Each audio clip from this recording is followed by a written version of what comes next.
சொல்லலாம். ஒரு ஆமென் சொல்லுங்களேன். சமுதாய சொல்லுங்களேன். இன்னும் சொல்ல போனா ஒரு மனுஷன் கிறிஸ்தவனா மாறுறதுக்கு முக்கிய காரணமே இந்த ஒரு வசனம் தான். இந்த ஒரு வசனத்துக்கு படி எந்த ஒரு மனுஷன் தன் வாழ்க்கையை ஒப்பு கொடுக்குறானோ அவன் தான் உண்மையான கிறிஸ்தவன். ஆண்டவர் என்ன சொல்ற, தேவன் தம்முடைய அதாவது அவருடைய ஒரே பேரான குமார், அவருக்கு இருக்கிற ஒரே ஒரு குமார், அவர் பேர் இயேசு. அந்த இயேசுவை இந்த உலகத்துக்கு அவர் கொடுத்திருக்கிறார். எதுக்கு கொடுத்திருக்கிறார் அப்படின்னு கேட்டீங்கன்னா, நீங்களும் நானும் நித்திய ஜீவனை அடைபடிக்கு, எவரும் கெட்டு போகாமல் நித்திய ஜீவனை அடைபடிக்கு அவரை தந்தருளி இவ்வளவாய் உலகத்தில்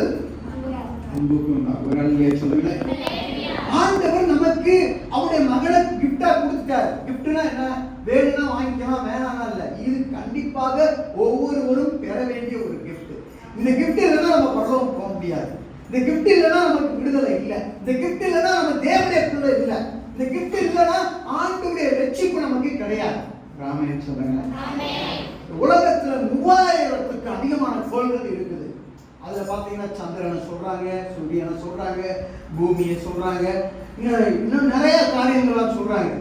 அதுல ஆண்டவர் எத்தனையோ கிரகங்கள் இருக்கும்போது ஆண்டவர் அன்பு வச்ச ஒரே ஒரு இடம் என்னன்னா, உலகத்தை ஆண்டவர் நேசிச்சாராம்.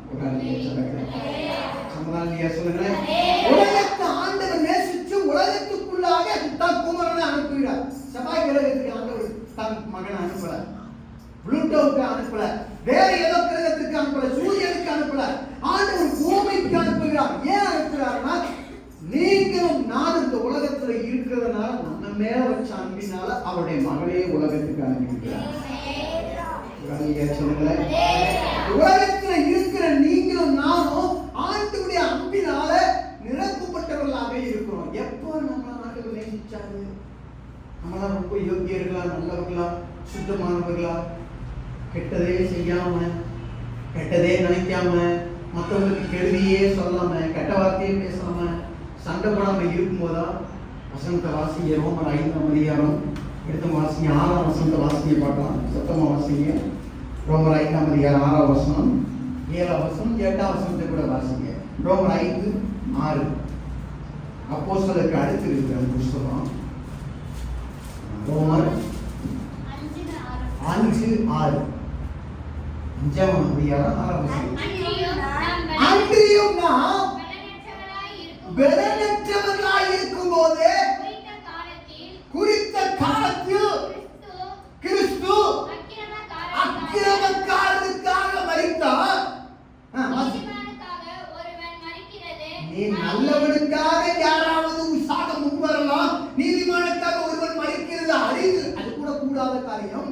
நல்லவனுக்காக ஒருவேளை ஒருவன் மரிக்க துணிவான். என்ன சொல்லப்பட்டிருக்கு வாசிங்க. எல்லாம் சொல்லுங்க. நாம் எப்படி இருக்கையில், நம்ம கெட்டவர்களாய் இருக்கையில், நம்ம துன்மார்க்கராய் இருக்கையில், நாம் பொய் சொல்கிறவர்களா இருக்கையில், நாம் சண்டைக்காரர்களா இருக்கையில், நாம கெட்ட காரியங்களை மற்றவர்களுக்கு விரோதமாய் செய்கிறவர்களா இருக்கையில், நாம் தேவனுக்கு பிடிக்காதவர்களா இருக்கையில், தேவனை பார்வையிலே நாம ரொம்ப மோசமானவர்களா இருக்கையில், வாசிங்க, கிறிஸ்து நமக்காக மரித்ததினாலே தேவன் நம்மை வைத்து அவருடைய அன்பை நமக்கு காண்பிக்கிறார். ஒரு கரங்களை தட்டி கர்த்தரை ஸ்தோத்திரிப்போம். ஹல்லேலூயா, ஹல்லேலூயா. ஆண்டவர் எப்போ நமக்காக, அவர் எப்போ நம்ம நேசிச்சார்? நல்லவங்களா இருக்கீங்க, நம்ம நேசிக்கல, கெட்டவங்களா இருக்கும்போது நமக்காக அவருடைய ஒற்ற பிள்ளைய சாகிறதுக்கு கொடுத்தாவா? காரணம், அந்த அளவுக்கு ஆண்டவர் உங்களை நேசிக்கிறாரா? என்னை நேசிக்கிறாரா? புரளியே சொல்லுங்க. சமுதாயிலே சொல்லுங்க. நம்ம என்ன நினைச்ச கூடாது, ஒரு சின்ன தப்பான காரியத்தை செஞ்சோடனே ஆண்டவர் என்னை நேசிக்க மாட்டாரு நம்ம நினைக்க கூடாது. அவருக்கு தெரியும் நீ இந்த தப்பை செய்வன், அவருக்கு தெரியும் நீ ஏன் இருப்பன, ஆனாலும் ஆண்டவர் உன்னை என்னை நேசிக்கிறவராக இருக்கிறார். சொல்லுங்க. சமுதாயிலே சொல்லுங்க. ஹல்லேலூயா. தேவன் உலகத்தை நேசித்தது மட்டும் கிடையாது, கெட்ட மக்களுக்காக தான் சொந்த குமாரனை சாகும்படியாக அவர் கொடுத்தார். இந்த உலகத்துல பாத்தீங்கன்னா அரசியல்வாதிக்காக சிலர் தற்கொலை பண்ணுவாங்க, பார்த்துருப்பீங்க, தீக்குளிச்சு இறக்குறது. சில நடிகர்களுக்காக, ரசிகர்களுக்காக இறப்பார்கள். ஆண்டவருக்கு ரசிகர்கள் யார் தெரியுமா? ஒண்ணுமே தெரியாத, ஒண்ணுமே படிக்காத, கெட்டதே நடந்து இருக்கிற நீங்களும் நானும் அவருடைய ரசிகர்களாக இருக்கிறோம். ஒரு அல்லியா சொல்லுங்க, அச்சமனா அல்லியா சொல்லுங்க. உங்க வேத வசனம் சொல்லுகிறது, நீ தூங்கினாலும் நான் உன்னை தூங்காம பார்த்துக்கிட்டு இருப்பேன். நீ என்னை நினைக்காட்டியும் நான் உன்னை நினைச்சுக்கிட்டே இருப்பேன். நீ என்னை தேடாவிட்டாலும் நான் உன்னை தேடிக்கிட்டே இருப்பேன். நீ என்னை நேசிக்காட்டியும் நான் உன்னை நேசித்துக் கொண்டே இருப்பேன். உங்களை நேசிக்கிறதுக்கு ஒருவர் நீங்க நல்லவராக இருக்கிற, உன்னை நேசிக்கிற நீங்கள் நானும் கெட்டவராக இருக்கிற, நம்ம நேசித்ததுக்கு ஒரு கடவுள் இருக்குமானால் அவர் தான் ஆண்டவராக இயேசு கிறிஸ்துவாக இருக்கிறார். நம்மளை முற்றிலுமாக மாற்றுகிறது. யார் நேசித்தாலும் நேசிக்காட்டி ஆண்டவர் நேசிக்கிறார். யார் என்னை தேடி வந்து விசாரிச்சாலும் விசாரிக்காட்டு என் ஆண்டவர் விசாரிக்கிறார். அவர் எப்படி இருக்கிறார்? நம்ம அப்படியே ராத்திரிலாம் தூங்கும் போது கொடுவாயில அப்படியே ஓடு பார்த்தீங்களா, அவர் அப்படியே உற்று பார்த்துக்கிட்டே இருக்கிறாராம். ஒரு அல்லியா சொல்லுங்க, கண்ணுல பூல வழிகிறத அவர் இப்படி உத்து பார்த்து ரசிச்சுக்கிட்டே இருக்கிறார். ஒரு அல்லியா சொல்லுங்க. உலகத்தை ரசிக்க நல்லா ஃபேன்சியா, நல்லா ஸ்டைலா, நல்லா அழகா இருந்தா அவனை ரசிப்பான். அவனை மாதிரி ஹேர் ஸ்டைல் பண்ணுவான், அவனை மாதிரி ட்ரெஸ் பண்ணுவான், அவனை மாதிரி நடப்பான், அவனை மாதிரி எல்லாம் செய்வான். ஆனா என் ஆண்டவர் அப்படி இல்லை. நீ அழகு சேலை கட்டி இருந்தாலும் இவன் வாயிலிருந்து வழிகிறதால அந்த கொடுவாயை பார்த்து ரசிக்கக்கூடிய வல்லமையுள்ள தேவன் தான் என் ஆண்டவராக தேவனாக அவர் இருக்கிறார். மோசமான நிலையிலும் உன்னை ரசிக்கக்கூடியவர் ஒரு தேவன் இருப்பானா அவர் தான் என் ஆண்டவராக இயேசுவாக இருக்கிறார். ஆண்டவர் தன்னை நேசிக்கிறவர்களை அவர் நேசிக்கவில்லை. தன்னை நேசிக்க மாட்டான்னு தெரிஞ்சும் அவங்களுக்கு ஆண்டவர் நேசிக்கிறார். ஒரு அல்லியா சொல்லுங்க. இன்னொரு என் நேசம் அவங்களுக்கு புரியாதுன்றதை தெரிஞ்சிருந்தோம் அவனை நேசிக்கிறான். நீங்க அவங்க வாங்கி கொடுத்தீங்கன்னா என்னை பாராட்டணும் அப்படின்னு சொல்லி நினைப்பீங்க. ஒரு பிள்ளைக்கு வாங்கி கொடுத்தாலும் அவன் என்ன சொல்றேன் அப்படி பின்னாடி இருந்து பார்ப்போம். ஆனா ஆண்டவர் இவனுக்கு என்ன நல்லது செஞ்சாலும் இவன் என் நல்லதை கண்டுக்க மாட்டான், இவன் என்னை பாராட்ட மாட்டான், என் நல்லது நான் செய்யறேன்னு அவன் நினைச்சு கூட பார்க்க மாட்டான்னு தெரிஞ்சோ ஆண்டவர் அவனுக்கு நல்லதை செய்ய சொல்லுங்க.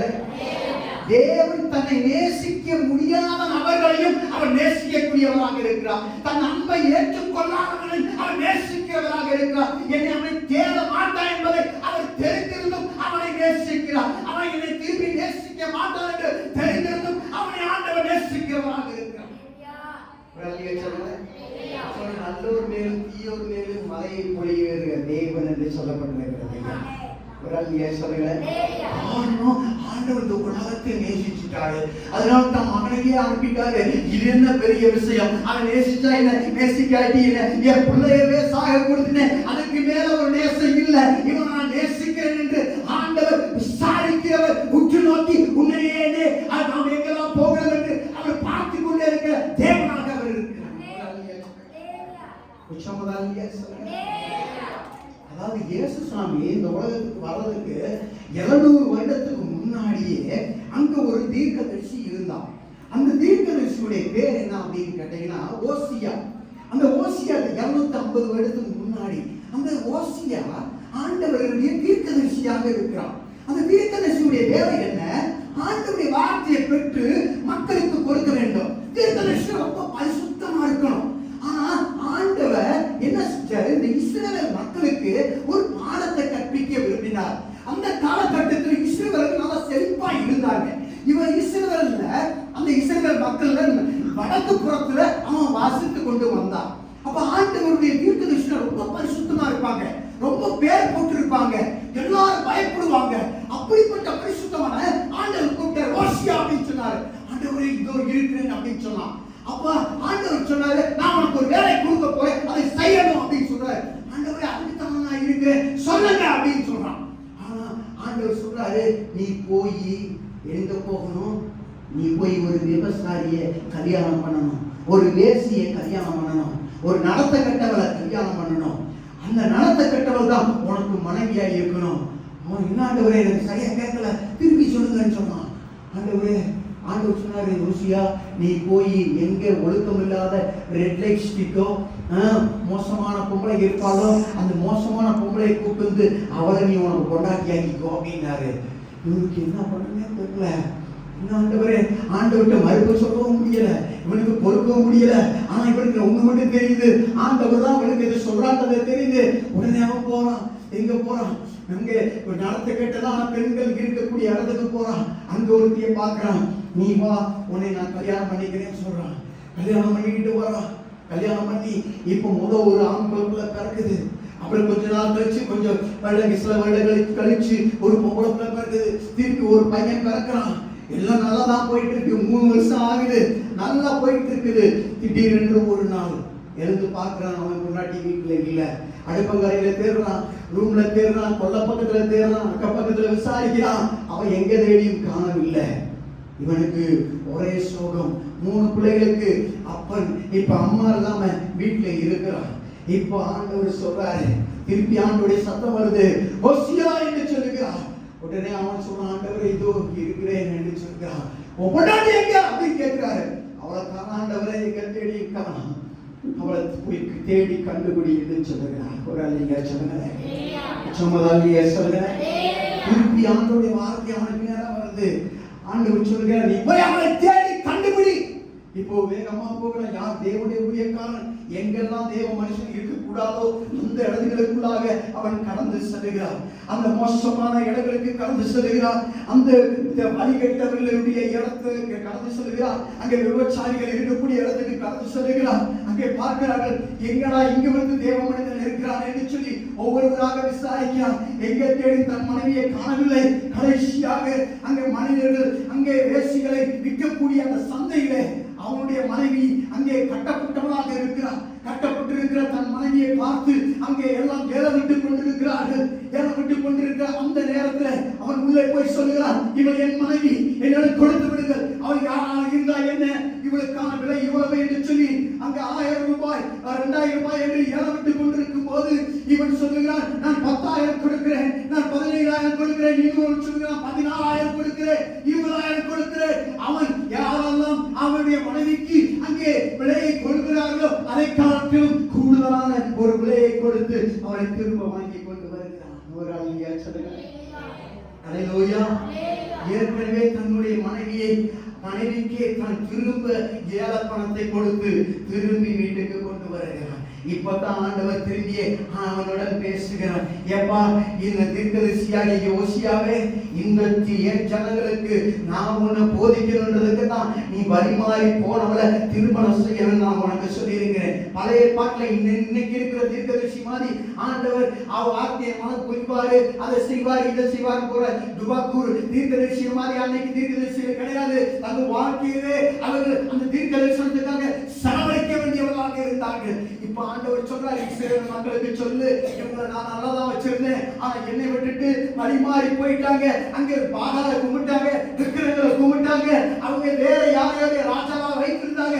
ஆனா நான் என் பிள்ளைகளாக ஏற்கனவே இவங்களுக்கு இருந்திருந்த போதும் என்னை விட்டு வழிமாறி போனவர்களை நீ எப்படி தேடி போனாயோ அதே போல நான் திரும்பி தேடுவேன். திரும்பி அவனை விலை கொடுத்து வாங்குவேன். அவனுக்கு ஒரு ராஜா வருவார், அவன் என் ஆண்டவராக இயேசு கிறிஸ்து. அவனுக்கான விலைக்கரியத்தை கபாரி சிலுவையிலே ரத்தத்தை கொடுப்பேன். அவர்கள் என்னுடைய சமமாக இருப்பார்கள் என்று சொன்னார். ஒரு அல்லையா சொல்லுங்க, சமதாலியா சொல்லுங்க.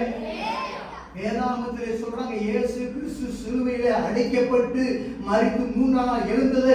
அது மிகப்பெரிய மனுக்குலத்துக்கான தேவனுடைய மீட்பின் செய்தியாக இயேசுவுடைய மரணத்தை சொன்னார். பழைய பாட்டிலே சொல்லக்கூடிய ஒரே ஒரு காரியம் இந்த ஓசியாவை பற்றி தான் சொல்லப்பட்டிருக்கிறது. இந்த ஓசியா யார் என்றால் வேற யாரும் கிடையாது, அவர்தான் என் ஆண்டவராக இயேசுவாக இருக்கிறார். ஓசியா என்றால் மீட்பு என்று அர்த்தம். அவனுடைய மனைவி பேர் கேமோர் என்று சொன்னார், அது முழுமை என்று அர்த்தம். இயேசுவுக்குள்ளாக நான் இருக்கும்போதுதான் நான் முழுமை அடையக்கூடியவனாக இருக்கிறேன். இயேசு எனக்குள்ள இருந்துட்டா வேற எதுவும் கூட்ட தேவையில்லை, அவரே எனக்கு முழுமையானவராக இருக்கிறார். இந்த கேமோர் வேற யாரும் கிடையாது, நீங்களும் நானுமாகத்தான் இருக்கிறோம். ஆண்டவரை விட்டு தூரம் போன போதெல்லாம் ஆண்டவர் நம்மை தேடி வந்தவராக இருக்கிறார். அதற்காகவே மகனை இந்த உலகத்துக்குள்ளாக அனுப்பின தேவனாக இருக்கிறார். அல்லேலூயா. நீங்களும் நானும் எங்கேயோ விலை கொடுத்து சாத்தான் நம்மை மனித சந்தையிலே பாவ சந்தையிலே நம்மை கட்டி வைத்து நமக்காக ஏலத்தை விட்டுக் கொண்டிருந்த நேரத்தில் என் ஆண்டவராகிய இயேசு உன்னை தேடி வந்து நமக்கான விலை எவ்வளவாய் இருந்தாலும் பரவாயில்லை, அவரை விட்டு தூரம் போயிருந்தாலும் பரவாயில்ல, நமக்கான விலை கிடைத்தை கொடுத்து நம்மை திரும்ப விலை கொடுத்து வாங்கி இருக்கிறார்.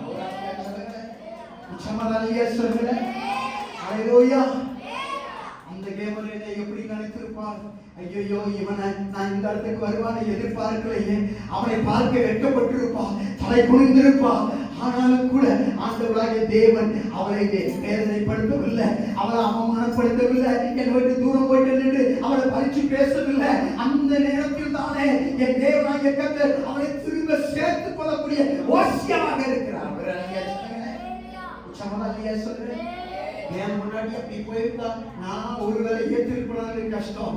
ஆனா தேவனாகிய கர்த்தர் அப்படிப்பட்டவர் அல்ல, அவர் மனுஷ அன்பை காட்டிலும் மேலான அன்பை உடையவராக இருந்தார். சொல்றேன், ஓசியா இருந்த காலத்திலே இஸ்ரவேலர்கள் அன்பை எப்படி நினைத்தார்கள் என்றால் விலை கொடுத்து வாங்கலாம்னு நினைச்சாங்க. அன்பை, அதாவது ஏன் திருப்திக்காக நான் அன்பை எனக்கு திருப்தி ஆயிடுச்ச போதும் நான் அன்பு செஞ்சுட்டேன் நினைச்சுக்கிட்டு இருந்தாங்க. அது மட்டும் இல்ல, அன்பை ஒரு பொருளாக நினைச்சாங்க. அந்த பொருளை நம்ம விலை கொடுத்து வாங்கலாம் நினைச்சாங்க. அதனால ஆண்டவர் என்ன பண்ணாரு, இஸ்ரவேலருக்கு என்னுடைய அன்பை என் மக்களுக்கு நான் என்ன உண்மையான அன்பு வெளி காண்பிப்பேன் என்பதற்காக இந்த ஓசியாவின் வார்த்தையை ஆண்டவர் பாடமாக அங்கே நடத்தி காண்பிக்கிறார். ஆண்டவருடைய அன்பு மனுஷ அன்பு மாதிரி கிடையாது. மனுஷன் உனக்கு கொடுத்தாதான் அன்பு. மனுஷன் எனக்கு நல்லா என் ஆசையெல்லாம் நிறைவேற்றா அதுதான் அன்பு. ஒரு பொருள் ஒரு காரியத்தை செஞ்சுட்டா அது அன்புன்னு மனுஷன் நினைக்கிறான். என் ஆண்டவர் அப்படி இல்லை. இது இல்லப்பா உண்மையான அன்பு. நீ என்னை நேசிக்காட்டி நான் உன்னை நேசிக்கிறதான், அதுதான் உண்மையான அன்பு என்று சொன்னான். தேவனாகிய அன்புக்கு இணையாக இந்த உலகத்தில் வேறொரு அன்பு இல்லவே இல்லை. அதனால்தான் அவர் சொன்னாரு, தேவன் தம்முடைய ஒரே பேரான குமாரனை யாரெல்லாம் நம்புகிறார்களோ அவங்க கெட்டு போகாமல் அவரை நித்திய ஜீவனை அடைபடுத்தி அவரை தந்து இவ்வளவாய் உலகத்தில் அன்பு கொடுத்தார். ஆங்கிலத்தில் சொல்லப்படுது so much என்று சொல்லப்படுது, அதிகமாக நேசித்தார் என்று சொல்லப்படுகிறது. அவருடைய அன்புக்கு இணையாக உலகத்தில் ஒன்றுமே கிடையாது. அந்த ஓசியா நம்முடைய இயேசுவானவராக இருக்கிறார். அந்த கேமர் நானாக இருக்கிறேன், அந்த வழிமாறிய பெண் நானாக இருக்கிறேன். என்னை கட்டி வைத்திருந்த நிலையில என் ஆண்டவர் என்னை தேடி வந்தவர். பிசாசு என்னை பாவ சங்கிலினாலே கட்டி வைத்திருந்த போது என் ஆண்டவர் எனக்கான விலை எவ்வளவா இருந்தாலும் பரவாயில்லை, எப்படி நான் மீட்க வேண்டும், எவ்வளவு நான் கொடுக்க தயார் என்று அதற்குரிய விளக்கத்தை கொடுத்து மீண்டுமாக அவருடைய நான் இருந்த போதும் என்னை திரும்ப வைத்து வாங்கி இருக்கிறார். பூமியோடு நிறைவேறியது. எல்லாரும் அவருடையவர்களாக இருந்த போதிலும் ஆண்டவர் கெட்டவர்களுக்காகவும் ரத்தத்தை சிந்தினவர்களாக இருந்தார். நாம் கெட்டவர்களாக இருந்த போது நமக்காக ரத்தத்தை சிந்தினார். நாம் வழிமாறி அவரை மறந்து தூரம் போயிருந்த போதும் நம்மை தேடி வந்தவராக இருக்கிறார். நாம் இருந்த பணத்தை தேடி வந்தவராக இருக்கிறார். அவர் பாவமே செய்யாதவர், அந்த மோசமான இடத்துக்கு போகவே போகாதவர், அவர் நமக்காக நம்மை தேடி வந்து இறங்கினவராக இருக்கிறார். அல்லேலூயா. நீங்க போய் படிச்சு பாருங்க, யோசியா 3ஆம் அதிகாரத்துல அது எல்லாம் சொல்லப்பட்டிருக்கு. அந்த ராஜா என்று சொல்லப்பட்டு தாவீது ராஜா, அவன் இயேசு அது வரைக்கும் பார்த்ததில்லை ஓசியா. அதனால தாவீது ராஜா தான் அந்த காலத்துல ஃபேமஸ். அதனால தாவீது ராஜா மாதிரி ஒருவர் வருவார், அப்ப அந்த ஜனங்கள் அவரை விட்டு விலகவே மாட்டார்கள், அவர் நீதியாய் ஆட்சி கொண்டுவார் சொல்லி வசனம் சொல்லுகிறது. தேவனுடைய பிள்ளைகளே, உங்களுக்காக எனக்காக அவர் ஓசியா இருப்பாரானால் அவர் தான் என் ஆண்டவராக இயேசுவாக இருக்கிறார். ஒரு அழகிய சொல்றேன், இயேசு கிறிஸ்து வந்து அங்கே மத்தேயு 9ஆம் அதிகாரத்தில் நீங்க வீட்டுல போய் படிச்சு பாருங்க. அங்க சொல்லப்பட்டிருக்கிறது, அங்க பாவிகளும் பரியாசக்காரர்களும் அங்க இருக்கக்கூடிய இடத்துல போய் இயேசு சாப்பிடுறாரு. அப்ப அந்த சீசர் பரிசேயர்கள் வந்து சொல்றாங்க, இயேசுடைய சீசர்கள் வந்து, என்ன உங்க இயேசு வந்து உங்க போதகர் வந்து பாவிகள்கிட்ட சாப்பிடுறாரு, நேசிகிட்ட உட்கார்ந்து இருக்கிறாரு, வழிமாறி போனவர்கிட்ட உட்கார்ந்து இருக்கிறாரு, என்ன இப்படியா பண்றாரு, ஒரு நல்லவர் இப்படி பண்ண மாட்டாரு அப்படின்னு சொல்லும்போது இயேசு சொன்னாரு, பிணியாளிகளுக்கு தான் மருத்துவம் வேண்டுமே என்று சுகமுள்ளவர்களுக்கு அல்ல என்று சொல்லுகிறார். ஒரு நாள் சொல்கிறேன், பாவிகளை ரட்சிக்கவே மனுஷகுமாரன் நான் உலகத்துக்கு வந்தேன். நீங்க போய் அதை போய் படித்து கற்றுக்கொள்ளுங்கள் என்று சொல்லுகிறார். போய் கற்றுக்கொள்ளுங்கள் என்று சொன்னா நீங்க போய் ஓசியாவின் புத்தகத்துல என்னை பத்தி சொல்லப்பட்டிருக்க அந்த ஓசியா வேற யாரும் இல்ல, நான் தான். நீங்க நீங்க போய் படிச்சு தெரிஞ்சுக்கோங்கன்னு யார்கிட்ட சொல்றாரு? வேதத்தை கரைச்சு குடிச்ச பரிசேயர்கிட்ட, வேதபாரர்கிட்ட ஆண்டவர் சொல்றாரு. ஒரு அல்லையா சொல்லுங்களேன், அல்லையா சொல்லுங்களேன். இயேசுவானவர் அந்த ஓசியாவாக நமக்காக தேவனால் கொடுக்கப்பட்டவராக இருக்கிறார். நம் வழி மாறி போன போது நம்மை தேடி வந்தவர் மாத்திரமல்ல, நமக்கு திரும்ப விலை கொடுத்து கல்வாரி சிலுவையில் அவருடைய ரத்தத்தை கொடுத்து அவர் நமக்கான விலைக்கரைத்தை கொடுத்து நம்மை திரும்ப மீட்டெடுத்த தேவனாக இருக்கிறார். ஒரு அல்லையா சொல்லுங்களேன். அவர் என்ன சொல்றாரு தெரியுமா? திரும்பி நீ யாருமே கல்யாணம் பண்ணாத, திரும்பி யார் எந்த மனுஷனோடு நீ இருக்காத, நீ இருக்கிறது மாதிரி நானும் சுத்தம் உள்ளவராய் இருப்பேன் என்று அந்த வசனத்திலே சொல்லி இருக்கிறார். ஒரு அல்லையா சொல்லுங்களேன், சமதாரியா சொல்லுங்களேன். மனவாட்டியாகிய சபையை ஆண்டவர் இயேசு திருமணம் செய்து கொள்வதற்காகவே அவர் எதிர்பார்க்கிறார். கரைகுறை இல்லாதவர்களாக நம்ம பரலோக ராஜ்யத்துக்கு போன எதிர்பார்க்கிறார். சபையை அவர் மனவாட்டியாக பார்க்கிறார், அவர் மனவாளனாக இருக்கிறார். அப்ப அந்த திருமணம் அங்கே பரலோகத்தில் நடக்க போகிறது. அந்த திருமணம் என்றால் உலகத்திலே இருக்கிற திருமணத்தை போன்ற அல்ல, அது அன்பின் ஐக்கிய திருமணமாக இருக்க போகிறது. ஒரு அல்லையா சொல்லுங்களேன், சமதாரியா சொல்லுங்களேன். ஆட்டுக்குட்டியானவருக்கு அங்க மனவாட்டியாகிய சபையை ஆண்டவர் நியமனம் பண்ணியிருக்கிறார். சபையா இருக்கிற உங்களுக்காக எனக்காகத்தான் அவர் அன்பு வைத்து அவர் சிலுவையிலே ரத்தத்தை சிந்தியவராக இருக்கிறார். காவலை இல்லாத கண்களை மூடி, அப்பா எனக்காக கொடுக்கப்பட்ட அந்த ஓசியாவாகிய இயேசுவே உமக்காக நன்றி ஆண்டவரே. ஐயா